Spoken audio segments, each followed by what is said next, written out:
Iya, Kak. Oke, selamat malam teman-teman yang akan bergabung saat malam hari ini dalam Zoom online kita dalam kita membedah Kitab Korintus. Sebelum kita mulai, kita akan bersatu dalam doa. Nanti yang pimpin dalam doa, Saudari Nia. Mari kita berdoa. Bapa yang kami panggil dalam nama Tuhan Yesus Kristus, kami berterima kasih ya Tuhan atas limpah karyamu, anugerahmu dalam hidup kami ya Tuhan Yesus. Hari ini kami boleh beraktivitas, kami boleh ya Tuhan Yesus melakukan pekerjaan kami, bahkan boleh ya Tuhan melakukan Bible study kami di malam hari ini. Semua karena anugerahmu ya Tuhan. Kami ingin berterima kasih ya Tuhan Yesus, karena Engkau saja yang terus melayakan kami, terus memberikan hati pada kami ya Tuhan Yesus, mendorong kami untuk mengenal Engkau lebih jauh lagi dan segala firman yang Engkau bagikan pada kami ya Tuhan.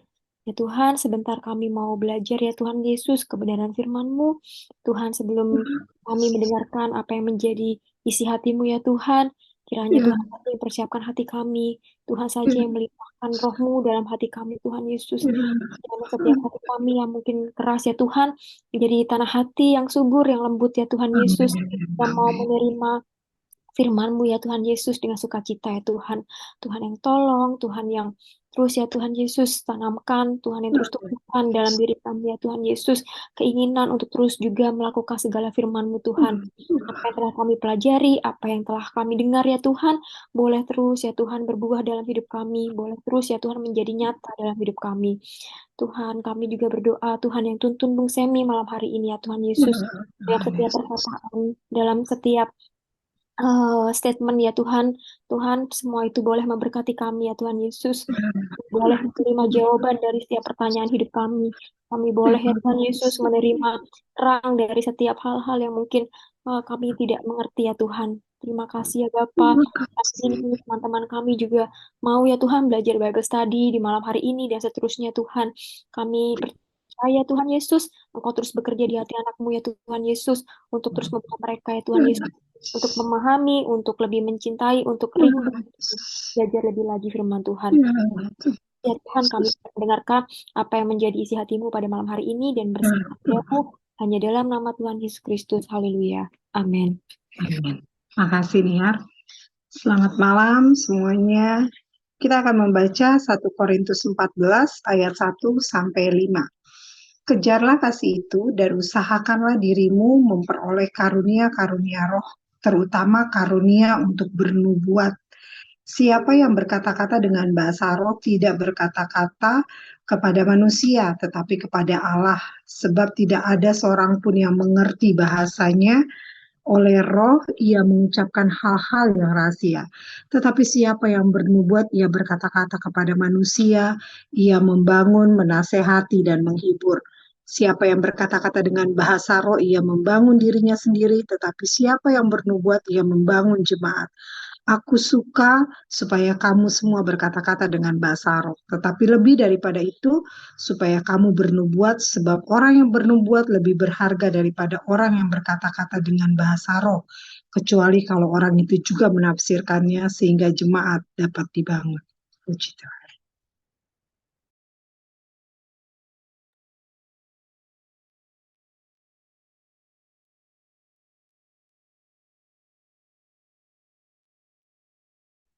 Puji Tuhan, kita bersyukur buat kesempatan yang Tuhan beri. Kembali kita belajar firman Tuhan, kembali kita rindu firman Tuhan membentuk hidup kita.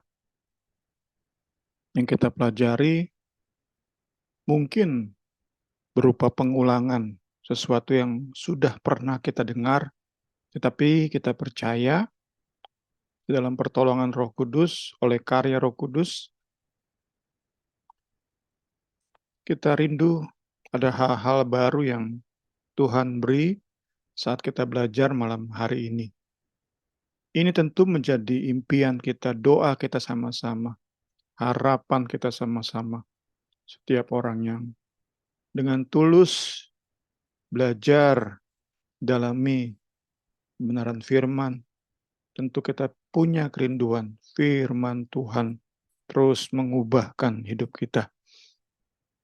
terus membaharui pikiran kita. Puji Tuhan, puji Tuhan. Kita lanjutkan ke pasal 14 dari 1 Korintus. Kita akan melihat tentang pentingnya pesan yang dapat dimengerti di dalam persekutuan jemaat, di dalam ibadah bersama. Pentingnya, perlunya pesan yang dapat dimengerti. Tentu ini hubungannya dengan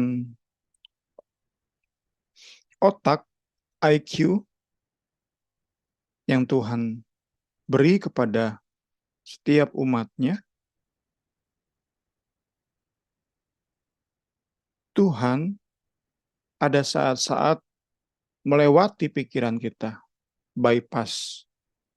Tetapi di bagian ini ditekankan bagaimana Allah itu bekerja lewat pikiran kita, lewat otak kita, lewat intelijensi kita, IQ kita. Sekali lagi, ini hal yang cukup penting, perlu kita ingat-ingat. Ada saat di mana Allah membypass, lewati otak, langsung ke hati.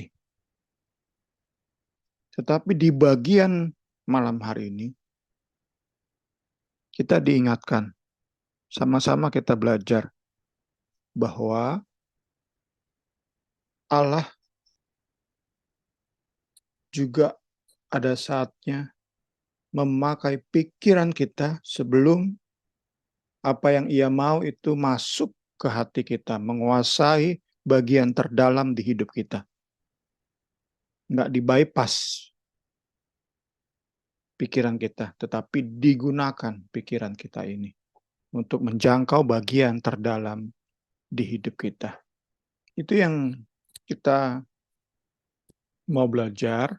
Tentu disclaimer-nya, kita nggak sedang membandingkan IQ seseorang. Kita tentu nggak mau masuk ke jebakan itu, membandingkan IQ seseorang, di mana seseorang ada yang lebih mudah mempelajari sebuah teks, ada yang sangat sulit, tapi itu memang sudah bagiannya. Tuhan pasti mengerti keberadaan kita masing-masing. Tentu yang Dia ingin adalah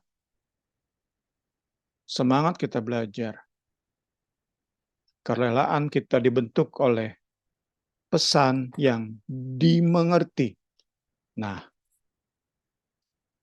malam hari ini pesan yang dimengerti itu berbentuk nubuat. Puji Tuhan, puji Tuhan, puji Tuhan. Kita masuk ke bahan kita ini. Jadi di pasal 14 ini Paulus masuk ke nasihat atau koreksi yang bersifat spesifik. Seluruh pasal 14, 1 sampai ayat 40.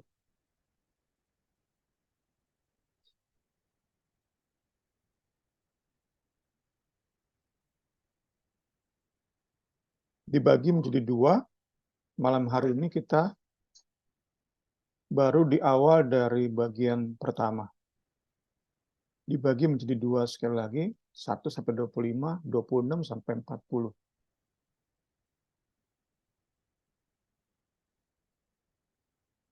Jika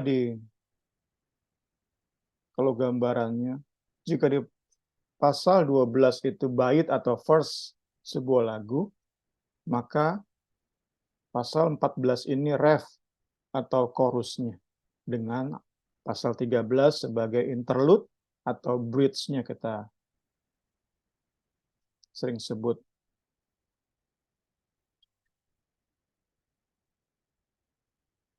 kita kembali diingatkan bahwa masalah yang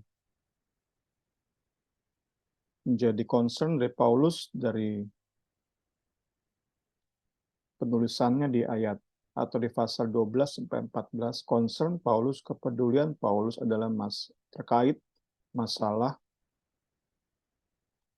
bahwa jemaat Korintus berlomba-lomba berbahasa roh di dalam persekutuan ibadah bersama.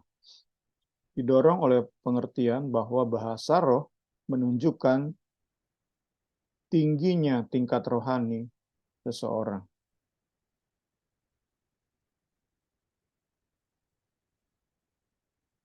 Terhadap masalah itulah di pasal 14 ini Paulus memberikan koreksi yang bersifat spesifik.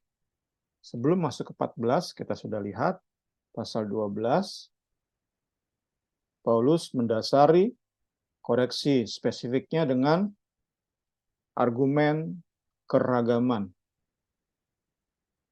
Argumen keragaman.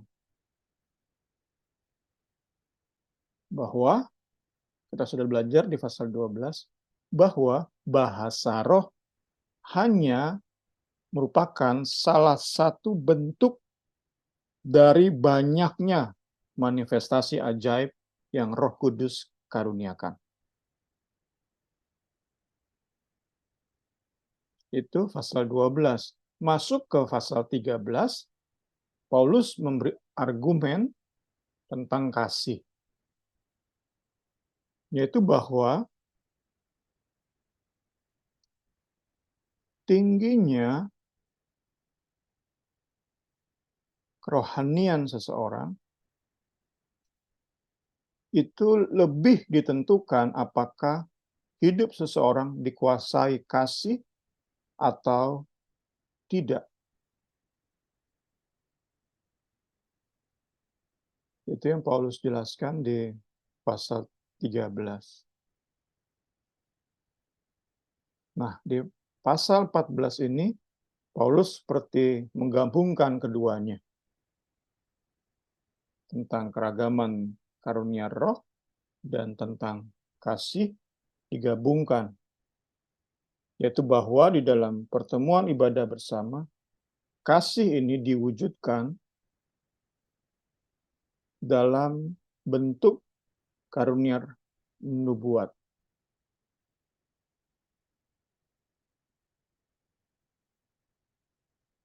Itu yang menjadi penegasan Paulus di bagian ini. Kasih diwujudkan dalam bentuk karunia nubuat. Tentu dari Roh Kudus. Puji Tuhan. Untuk menjelaskan poin ini, bahwa kasih itu wujudnya adalah nubuat, Paulus menjelaskan dalam dua cara. Pertama di ayat 1 sampai 25, Paulus menekankan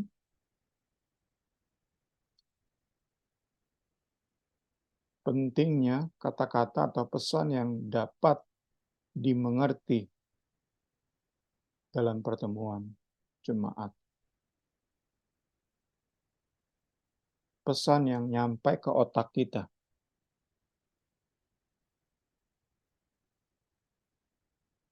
Intelijensi kita.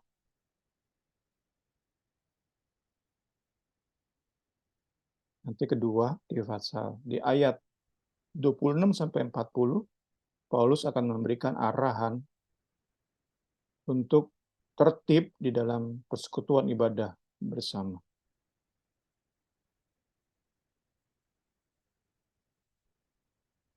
Ini kita masih di pendahuluan dari ayat 1 sampai 25.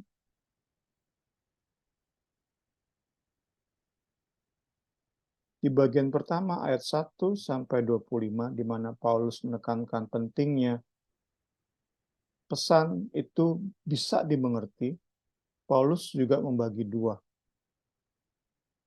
Pertama di ayat 1 sampai 19,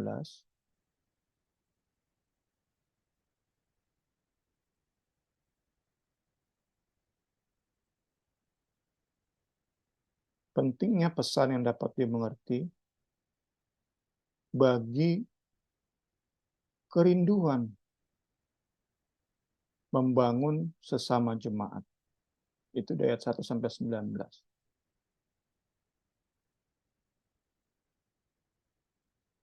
Paulus sudah dasari dengan kasih. Paulus masuk kepada nubuat sebagai perwujudan kasih. Karena di dalam nubuat ada pesan yang dapat dimengerti oleh sesama jemaat dan akan membangun kerohanian jemaat. Di ayat 20 sampai 25, nubuat ini, pesan yang dimengerti ini, pesan yang nyampe ke otak sesama ini, itu juga perwujudan kerinduan jemaat untuk membawa para Kristen simpatisan, mereka yang bergabung atau masuk ke gereja tetapi belum lahir baru. Nubuat, Paulus katakan di bagian ini, nubuat akan membawa orang-orang simpatisan ini kepada pertobatan sejati.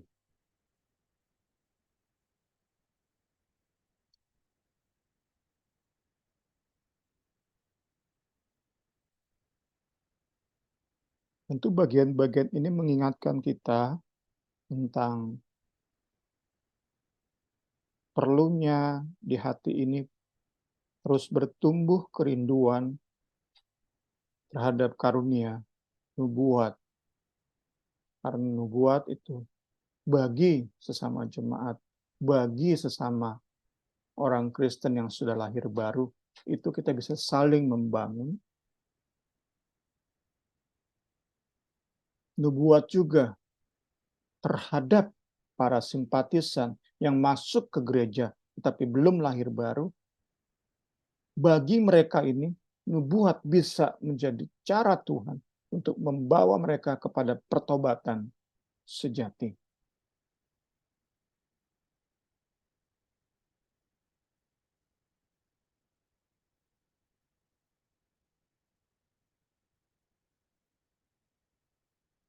Kita masuk ke pendahuluan, tadi kan pendahuluan 1 sampai 25. Ini pendahuluan 1 sampai 5. Pembahasan kita malam hari ini dibatasi di ayat 1 sampai 5.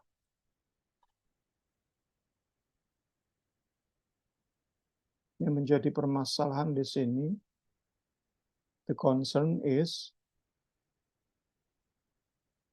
apakah membangun atau tidak apa yang kita perbuat. Perkataan kita katakan saja pelayanan kita, apakah itu membangun atau tidak. Itu masalahnya. Itu kepedulian Paulus terletak di situ.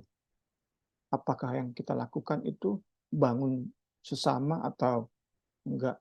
Apakah kita perkatakan, apakah pelayanan kita itu membangun sesama atau tidak? Dan itu sangat terkait dengan apakah perkataan kita dimengerti oleh sesama atau tidak. Jadi kembali ke awal tentang bagaimana Allah memakai otak pemikiran seseorang jemaat untuk mengalami kebangunan rohani. Allah tidak membypass, tidak melewati otak, tetapi memakai otak, memakai IQ kita untuk menjangkau hati kita. Bahasa roh itu nggak bisa dimengerti. Membuat bisa.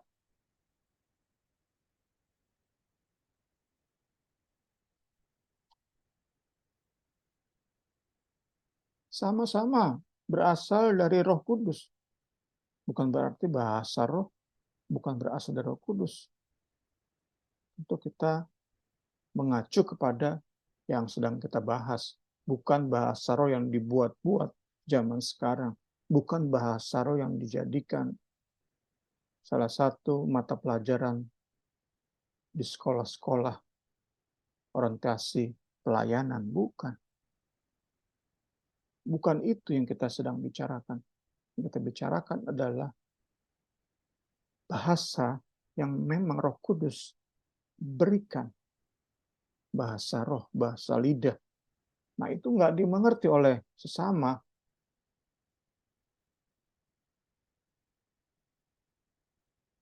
Kecuali nanti kita lihat di ayat 5 kan, ada yang menafsirkan. Nah, itu baru berguna bagi sesama. Saat tidak ditafsirkan, bahasa roh nggak bisa dimengerti karena itu nggak berguna bagi sesama. Bahasa roh itu Roh Kudus berikan untuk membangun diri sendiri. Dan itu tentu bukan sesuatu yang buruk. Nanti kita lihat penegasannya. Tapi di awal saya ingin katakan, membangun diri sendiri itu bukan sesuatu yang buruk, bukan tentang keegoisan, bukan. Kita nggak bicara tentang hidup berfokus pada diri sendiri, bukan itu. Tapi pekerjaan Roh Kudus lewat bahasa, lewat mulut bibir kita. Kita nggak ngerti, tetapi itu membangun kita. Tapi Paulus tegaskan di bagian ini, itu bukan untuk persekutuan bersama. Itu bukan untuk dalam kerinduan kita membangun sesama. Puji Tuhan. Kita masuk ayat 1. Sebelum kita diskusi. Ayat 1 ini merupakan transisi. Ayat 1 merupakan transisi.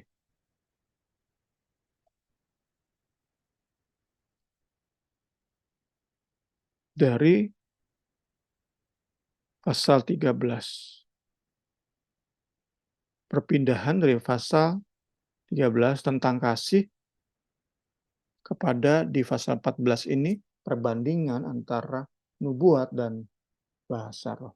Karena memang itu yang menjadi masalah. Sekali lagi, saya pernah sebutkan, jika yang diagung-agungkan itu misalnya kesembuhan, bukan bahasa roh, sangat mungkin yang Paulus bandingkan di pasal 14 ini, kesembuhan dan nubuat mungkin aja. Tapi yang menjadi masalah di tengah jemaat Korintus adalah bagaimana mereka mengagung-agungkan, membanggakan berlebih bahasa roh, dan itu perlu dibereskan. Itu nggak bisa didiamkan. Paulus harus menuliskan surat untuk membereskan masalah, pemahaman yang salah. Puji Tuhan. Di ayat pertama dikatakan, kejarlah kasih. Kejarlah kasih itu. Perintah yang mewakili pasal 13. Sekali lagi, ini perpindahan atau transisi. Perintah, kejarlah kasih, itu mewakili pasal 13. Mengapa perlu kejar kasih? Kita sudah belajar kemarin. Karena tanpa kasih sebagai framework, kerangka kerja, maka segala bentuk pelayanan kita, sehebat apapun pengorbanan kita, sehebat apapun kerja keras kita, itu menjadi nol besar jika tanpa kasih. Karena itu Paulus perintahkan, kejarlah kasih itu. Kemudian,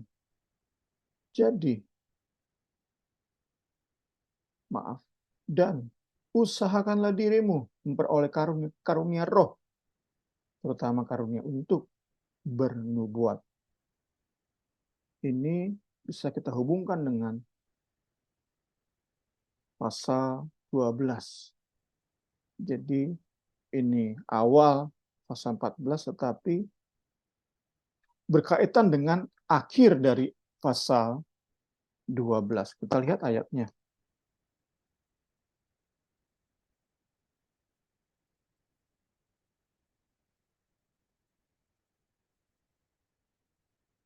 Jadi berusahalah untuk memperoleh karunia-karunia yang paling utama. Di ayat ini, di pasal 12 ini, belum dijelaskan oleh Rasul Paulus. Karunia-karunia yang utama itu apa? Nah, baru di pasal 14 ayat pertama, Paulus langsung sebutkan karunia yang utama itu bernubuat.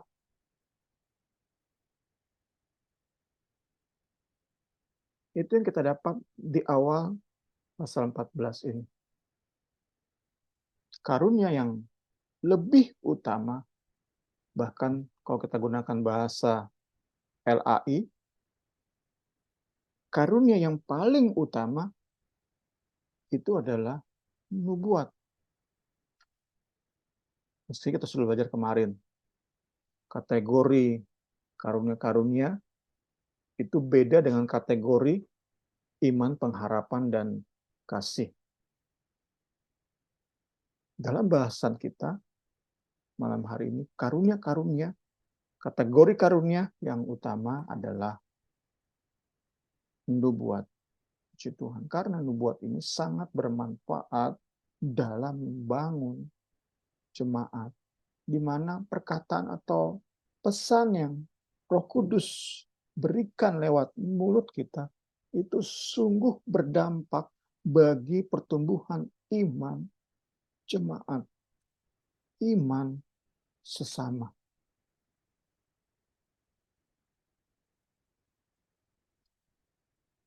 Sesuatu yang nggak bisa kita karang-karang. Seringkali kita coba mengarang-ngarang indahnya perkataan kita.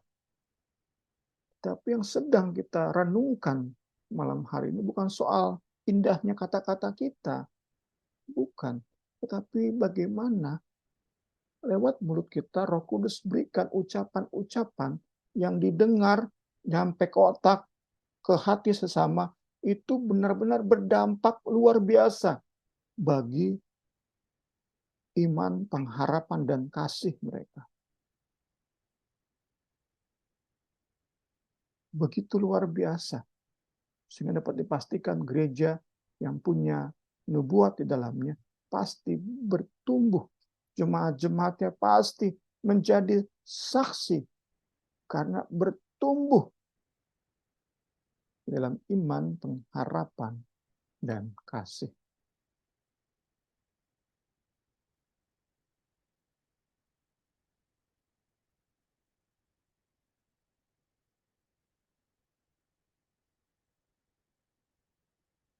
Kita bisa bayangkan sama-sama. Saat nubuat tidak ada, apalagi jika ditambah khotbah atau firman yang disampaikan itu melenceng dari Alkitab, pendeta yang berkhotbah, pelayan yang memberi renungan, itu kehilangan semangat menggali Alkitab.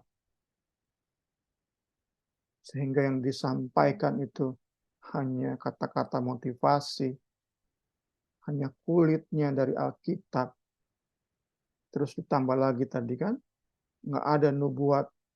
Dua hal ini dalam tanda kutip bersinergi itu menghasilkan kekacauan dalam gereja tentunya. Nggak ada pertumbuhan rohani dalam gereja semacam itu. Khotbahnya kulit-kulit semata, mirip dengan seminar motivasi. Kita bilang saja saat pujian penyembahan, nggak ada nubuat. Nggak ada di dalam gereja tersebut bahan untuk jemaat di dalamnya bertumbuh. Saat membuat nggak ada, jemaat nggak bisa bertambah dewasa secara rohani. Itu akan menjadi pengalaman kita juga, pengalaman anak-anak kita, pengalaman generasi penerus kita. Akan semakin sulit kita melihat orang-orang di sekitar kita bertumbuh. Sedangkan firman Tuhan mau kita sama-sama bertumbuh. Kita baca ayatnya dalam Efesus 4, 13-15. Ayat yang sebenarnya tidak asing lagi. Kita hubungkan dengan bagian kita malam hari ini, puji Tuhan. Ini kan kerinduan kita sama-sama. Sampai kita semua jemaat ini mencapai kesatuan iman dan pengetahuan yang benar tentang anak Allah, kedewasaan penuh dan tingkat pertumbuhan sesuai dengan kepenuhan Kristus. Sehingga kita bukan lagi anak-anak yang diombang-ambingkan oleh rupa-rupa angin pengajaran, oleh permainan palsu manusia dalam kelicikan mereka menyesatkan. Tapi dengan teguh berpegang kepada kebenaran di dalam kasih, kita bertumbuh di dalam segala hal karena Dia, Kristus yang adalah kepala. Tentu seharusnya ini jadi impian kita. Dan impian kita itu terwujud saat kita menjadi saksi hidup dari karya nubuat oleh Roh Kudus di dalam persekutuan kita.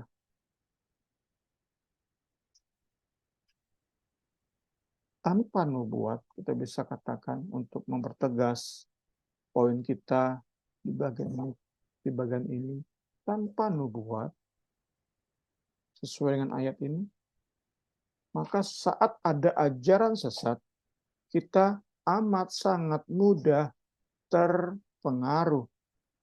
Karena tanpa nubuat, susah jemaat terbangun.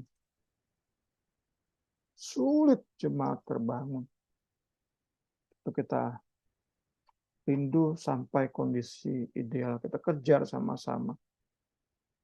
Firman Tuhan yang disampaikan itu dalam, benar-benar menggali Alkitab.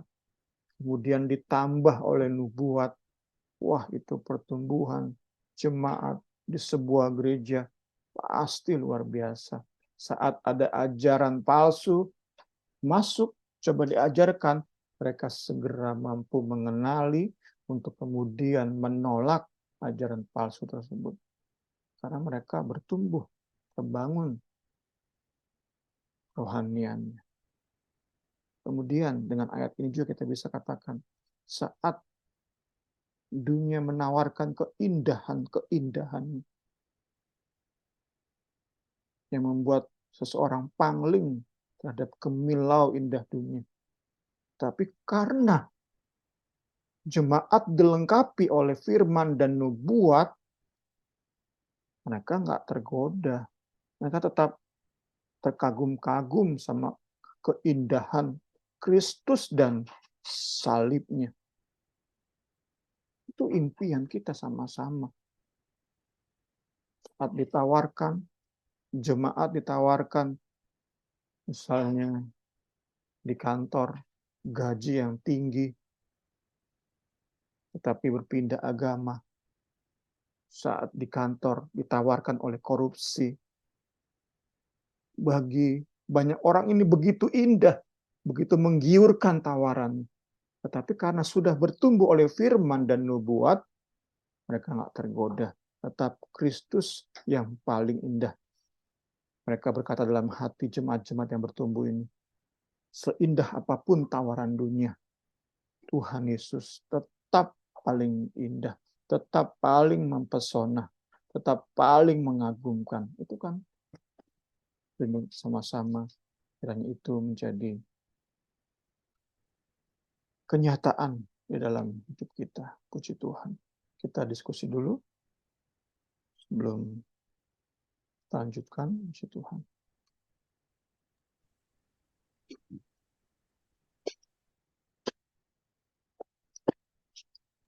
Bung mau nanya. Iya, Niar, boleh. Iya, mau nanya karena saya sepertinya nggak punya karunia nubuat itu. Itu biasanya tuh terjadi, itu kapan ya, Bung? Apa orang ketika berdoa secara praktis gitu, orang yang punya nubuat itu biasanya tuh kapan gitu mereka mendapatkan pewahyuan dari Tuhan gitu. Terus kedua, apa nubuat itu selalu apa ya, eh, yang tertera dalam Alkitab, atau bisa aja kayak misalnya prediksi-prediksi, oh kamu bakal jadi begini, bakal begini, seperti itu. Karena saya pernah ngeliat di YouTube itu ada seseorang pada satu waktu penyembahan, terus dia tuh berkata-kata nubuat, yang lain tuh berhenti gitu. Dan kata-kata nubuatnya tuh dia tuh mengkutip-kutip ayat-ayat Alkitab. Nah itu tentang COVID, tapi ada pertolongan Tuhan. Tapi yang dia katakan tuh, kenapa saya bisa percaya sama nubuatannya kayak lancar banget. Dia tuh merem sambil lancar banget ngomongin apa yang di dalam hati Tuhan sesuai dengan kebenaran Alkitab itu dari ayat-ayat itu gitu. Ya, jadi itu sih, apalagi Bung Semi tadi bilang nubuat itu bisa memampukan kita untuk apa namanya, membedakan dari ajaran yang sesat. Jadi itu apa selalu yang ada dalam Alkitab, atau yang seperti orang-orang kadang-kadang eh, kamu akan seperti ini, menjadi ini gitu. Oke nih ya. Eh, ya, bentar Bung Semi yang jawab ya.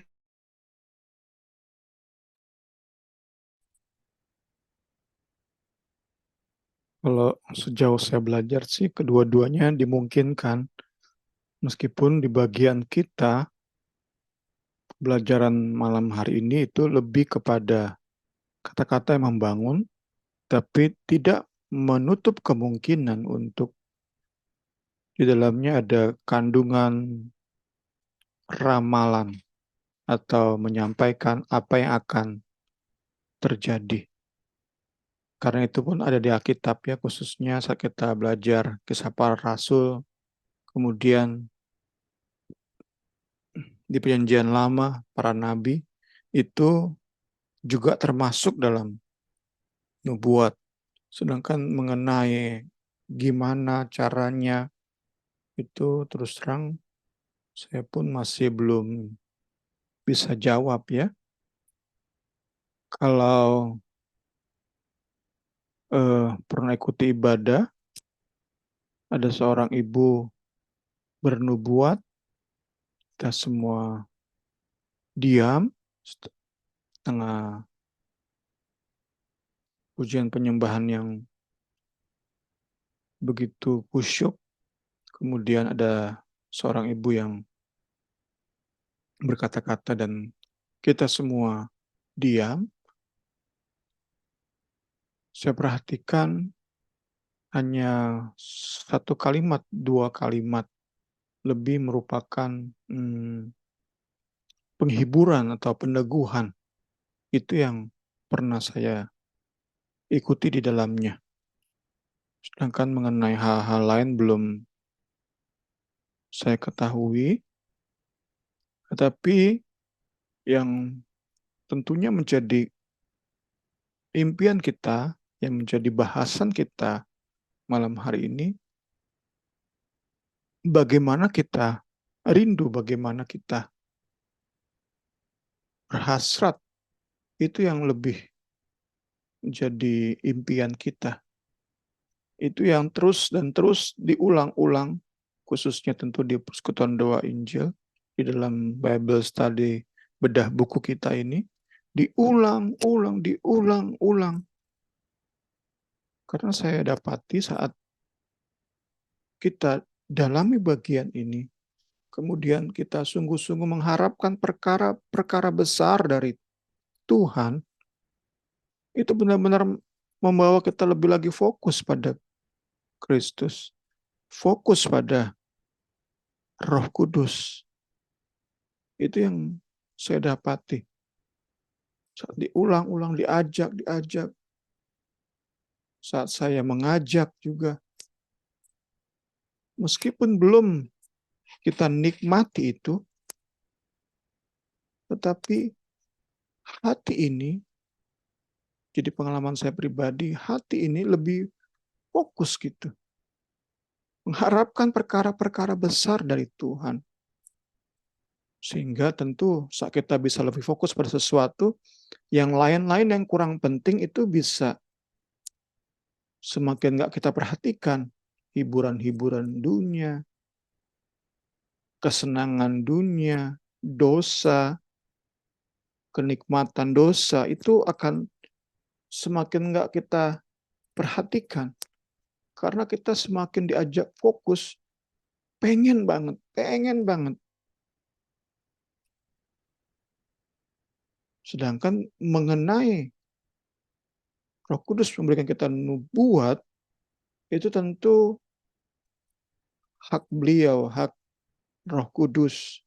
Kita hanya bisa meminta, mengingini, berhasrat.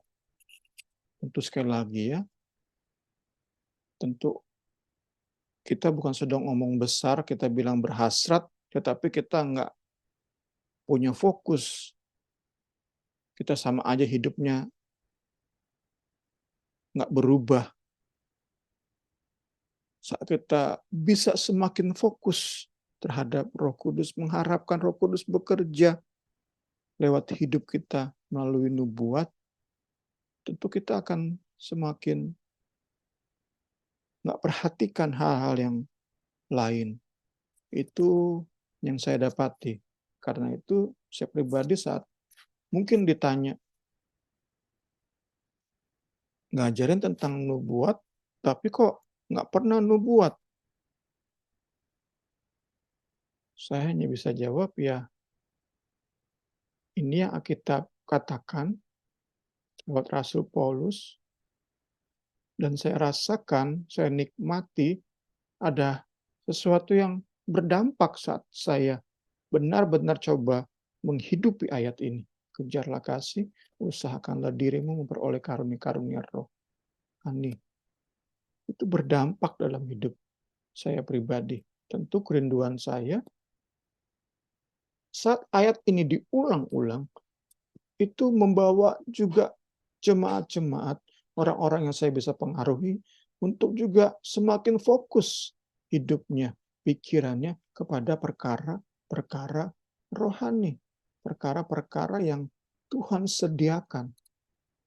Itu kiranya sedikit memberi jawaban, mungkin tidak lengkap, karena ya tadi kalau pengen jawab bagaimana cara bernubuat, itu tentu belum bisa saya jawab. Yang menjadi ajakan terus dari saya adalah punya kerinduan, keinginan, hasrat, itu dan itu diulang-ulang terus di pikiran kita, direnung-renungkan. Memang ada saat lupa, saat menghadapi rutinitas hidup, kesibukan apalagi yang tidak full time, sibuk bekerja, itu lupa lagi pentingnya kerinduan terhadap nubuat dan karunia Roh Kudus.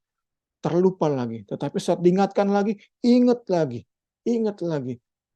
terbangun lagi hasratnya, terbangun lagi kerinduan keinginannya. Itu yang menjadi hasil perenungan saya, kiranya memberkati puji Tuhan. Kita mau lihat sedikit lagi ayat 2, 4, dan 5. Kita akan lebih cepat sedikit, puji Tuhan. 2-4 itu akan lebih maksimal dimengerti saat kita melihatnya dalam bentuk struktur.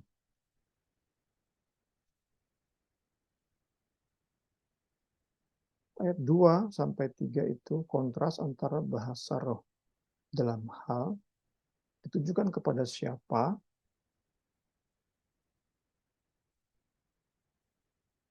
kontras bahasa roh dengan nubuat.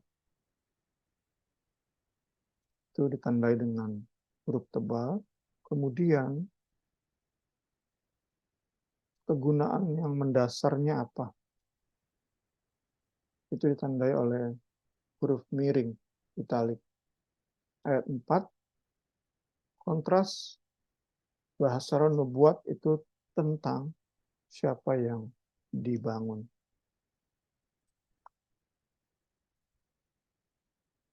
Yang A itu bahasa roh, yang B itu nubuat.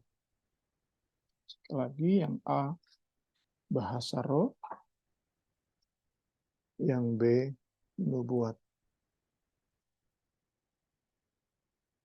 A. Bahasa roh. Pesan atau perkataan bahasa roh itu ditujukan kepada Allah, bukan kepada sesama manusia.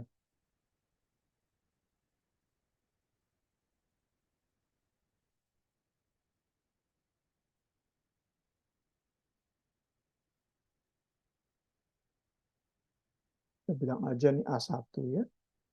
A2 itu bahasa roh itu memperkatakan rahasia, misteri dari roh. A3, bahasa roh itu membangun diri sendiri. Itu bahasa roh ya.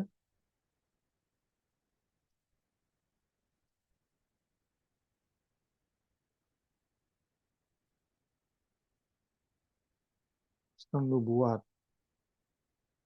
Nubuat B ya. Nubuat B1,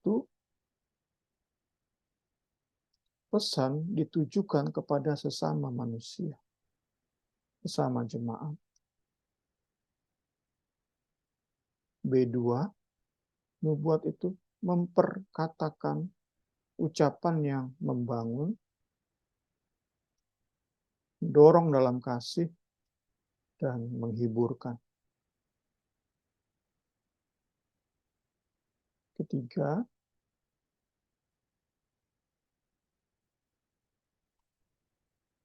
B3 berarti nubuat itu membangun jemaat, membangun gereja.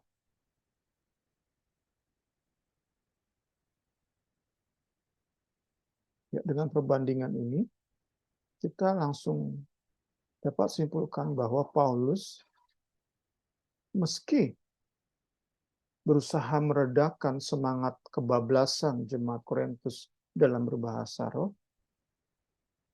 namun Paulus nggak pernah meremehkan atau menganggap tak berarti bahasa roh itu sendiri. Dalam rangkaian panjang argumennya, pasal 12 sampai 14, Paulus hanya ingin jemaat Korintus mengembalikan bahasa roh pada posisinya, pada porsinya, enggak dilebih-lebihkan. Puji Tuhan. Ya, kita masuk tentang apa aja bahasa roh itu. Tadi kita sudah lihat kan, A itu bahasa roh pertama ditujukan kepada Allah. Saat kita berbahasa roh, kita sedang berbicara kepada Allah. Tentu saat bicara kepada Allah, dasarnya adalah doa dan pujian penyembahan. Kita nggak perlu kan nasihati Allah, nggak perlu kan. Jadi nggak mungkin dalam bahasa roh kita menasehati. Karena sekali lagi, bahasa roh ditujukan kepada Allah. 2, kita sudah daftarkan A2. Ini penjelasan A2. Konten atau muatan dari bahasa roh itu bersifat misteri, rahasia, di luar pemahaman manusia. Baik yang berbicara bahasa roh, juga yang mendengar bahasa roh, sama-sama nggak ngerti. Merupakan misteri bagi si orang yang berbahasa roh dan orang yang mendengar.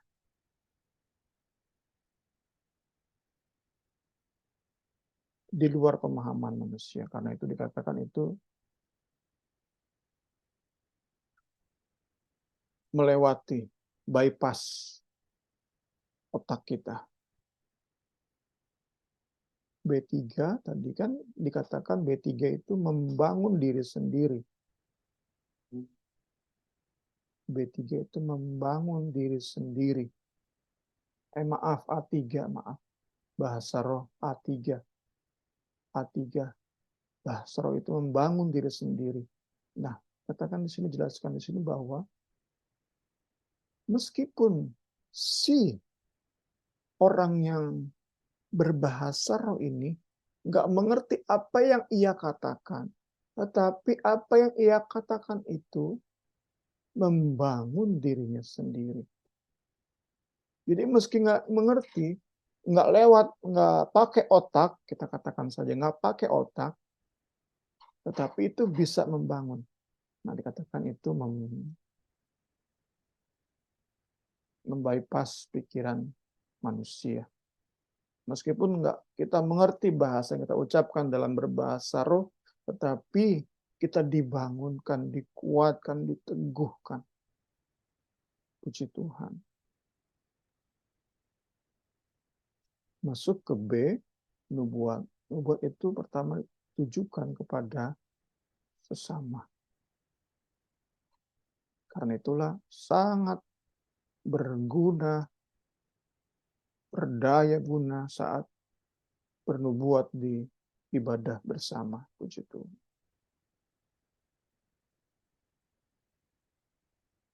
Siapa yang bernubuat, ia berkata-kata kepada manusia, kepada sesama jemaat. Seseorang yang bernubuat ini membangun, menasehati, menghibur manusia sesama jemaat. Membangun, kita bisa hubungkan dengan 1 Korintus 8 ayat pertama.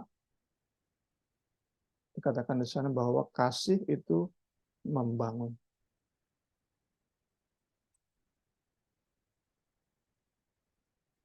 Di dalam kasih ilahi, kita dapati ada kejomplangan dengan pemahaman manusia tentang kasih. Karena banyak kali, dalam banyak kasus, kasih manusia itu memanjakan. Kemarin, hari Minggu, pulang ibadah, kami sama istri ngobrol, membandingkan antara dua kasus kakak adik. Yang satu menjadi gambaran dari kasih yang memanjakan. Yang satu gambaran dari kasih yang mendidik.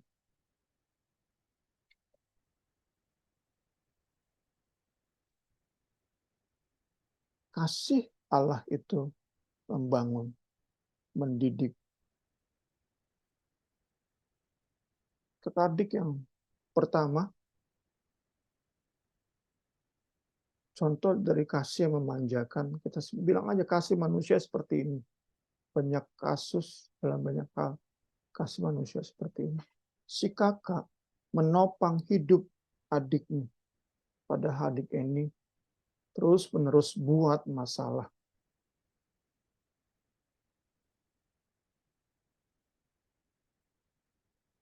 Terus-menerus buat masalah. Sebaliknya tadi, kasus kedua, si kakaknya didik adiknya. Lu mau berhasil, ayo kerja. Lu nggak sembarangan gue kasih uang. Kerja.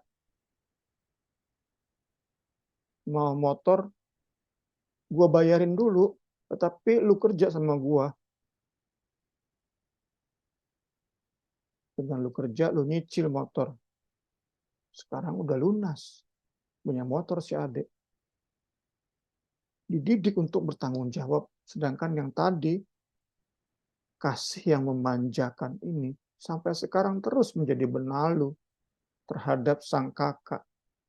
Sampai sang kakak ini stres, merasa capek hadapi hidup. Akhirnya karena dari awal, kasihnya nggak disertai dengan kebenaran. Kasih Allah itu membangun. Kasih Allah membuat seseorang bertumbuh secara rohani. Tuhan menjadi orang yang dewasa, menjadi orang yang bertanggung jawab. Puji Tuhan, puji Tuhan. Menasihati, menghibur, itu pun terdapati keluar dari mulut orang yang bernubuat, memberi dorongan untuk berbuat baik, itu menasihati. Menghibur mungkin lebih memberi ketenangan saat seseorang jemaat hadapi masalah pergumulan hidup. Ayat 5 terakhir, puji Tuhan. Haleluya. Paulus menyimpulkan ayat 1 sampai 4 dengan membuat pernyataan eksplisit bahwa nubuat merupakan karunia favoritnya dibandingkan dengan bahasa roh. Ia awali dengan harapannya untuk seluruh jemaat berbahasa roh. Ini memberi penegasan dari apa yang sudah kita belajar tadi. Paulus nggak pernah punya maksud untuk menganggap nggak penting karunia berbahasa roh. Paulus nggak pernah bermaksud meremehkan bahasa roh. Aku suka supaya kamu semua berkata-kata dengan bahasa roh. Tapi di rumah, bangunlah dirimu sendiri di rumah. Amat sangat ideal saat jemaat-jemaat di rumah punya saat teduh, dia sendiri bersama keluarga berbahasa roh. Membangun diri sendiri, membangun keluarga. Di gereja, kita katakan saja, saat bersekutu bersama, mereka membangun sesama jemaat. Wah, luar biasa. Inilah idealnya. Inilah yang Paulus sampaikan kepada kita oleh Roh Kudus sendiri. Puji Tuhan. Paulus rindu seluruh jemaat berbahasa roh. Namun selanjutnya dengan tegas, Paulus menyatakan bahwa jika dibandingkan dengan orang yang berbahasa roh, Paulus tegaskan orang yang bernubuat lebih besar, lebih berharga dalam terjemahan LAI, dalam terjemahan Alkitab mudah dibaca, orang bernubuat lebih penting daripada orang berbahasa roh. Dalam firman Allah yang hidup, orang yang bernubuat lebih bermanfaat dari orang yang berbahasa roh. Dalam versi bahasa Indonesia masa kini, orang yang bernubuat lebih besar daripada orang yang berbahasa roh. Versi terjemahan sederhana Indonesia, orang yang bernubuat lebih diperlukan daripada orang yang berbahasa roh. Disimpulkan, orang yang bernubuat lebih besar dari orang yang berbahasa roh, karena orang yang bernubuat melayani sesamanya. Sesuai dengan Yesus, sesuai dengan apa yang Tuhan Yesus sendiri ajarkan. Puji Tuhan.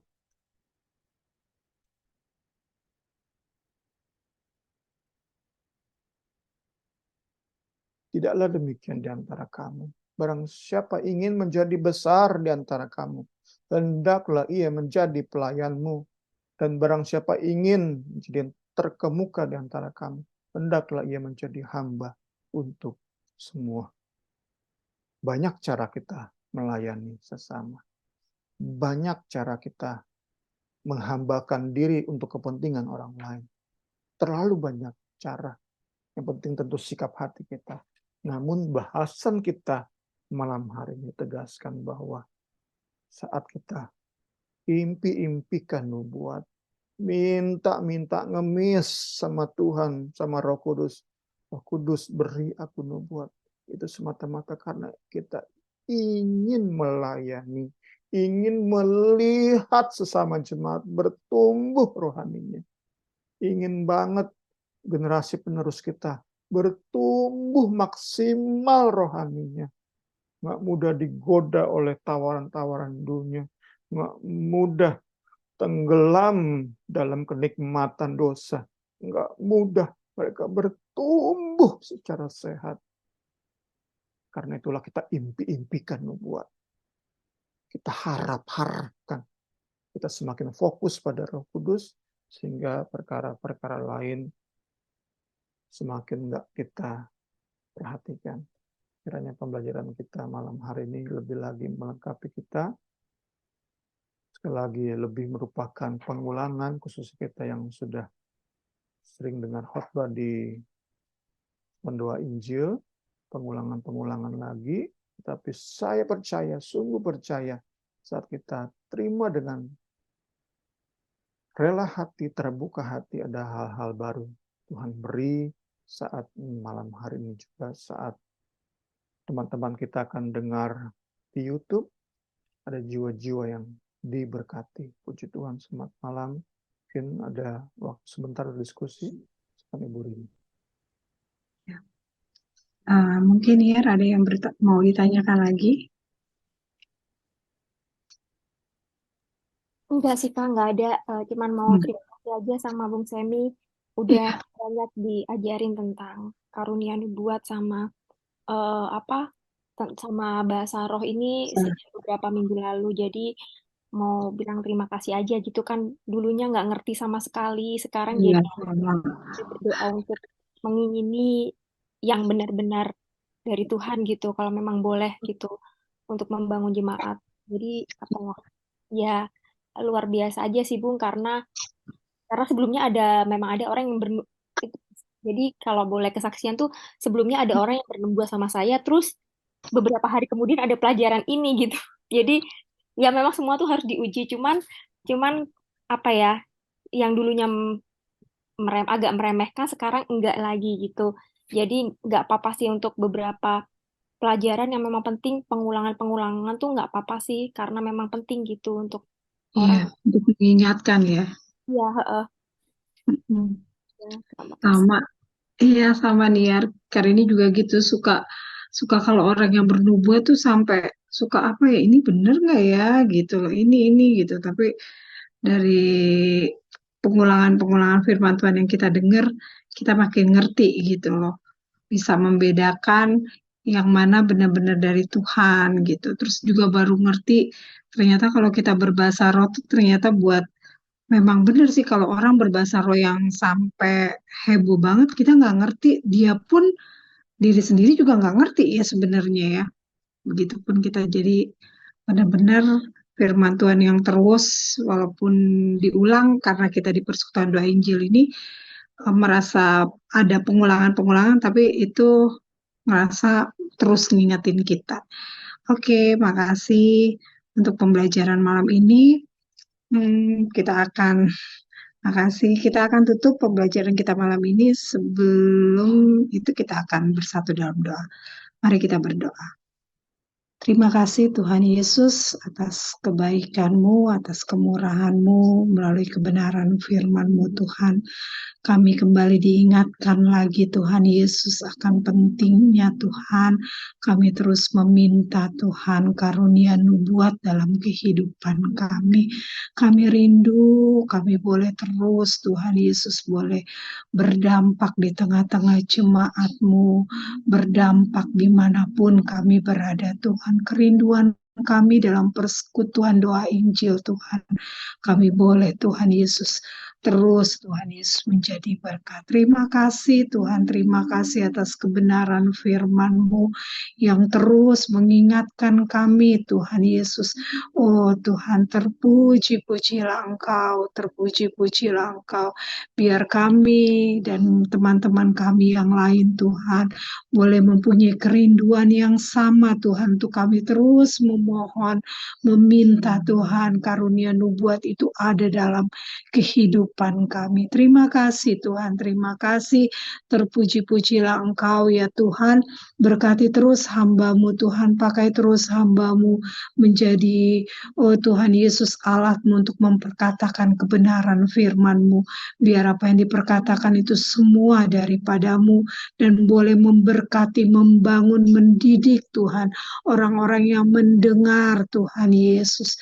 Terima kasih Tuhan Yesus, Engkau sungguh baik buat kami.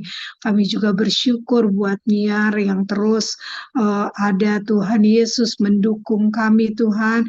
Biar Engkau juga pakai pemudi ini lebih hari Tuhan Yesus, lebih heran dalam melayani-Mu. Terpuji-pujilah Engkau Tuhan, teman-teman kami yang akan melihat, mendengar Tuhan dalam rekaman YouTube kami juga Tuhan Yesus memberkati. Terima kasih Tuhan, terima kasih. Kami tutup pembelajaran kami ini Dan kami peralaskan doa kami hanya dalam nama Tuhan Yesus Kristus. Haleluya. Amin.